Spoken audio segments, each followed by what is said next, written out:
Welcome back to our channel, Smart Moms and Kids. My name is Y. Pranavsai.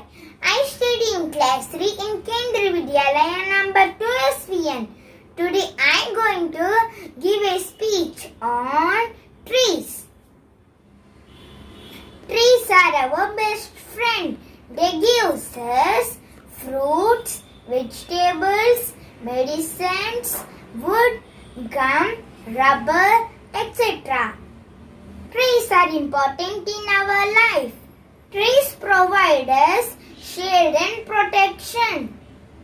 Trees make the environment clean and beautiful.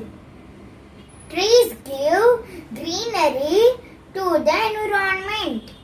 Trees gives us oxygen which are need to breathe. Trees consume carbon dioxide released by human. Trees keep the environment cool. Trees also give shelter and shade to animals and birds. Trees attract rain clouds. Without trees, we cannot survive. So we must grow more trees.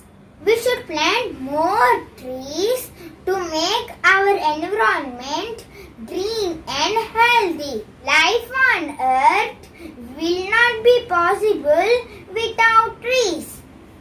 Thank you. If you like this video, please like, share and subscribe our channel. Thank you so much for watching this video. Thank you.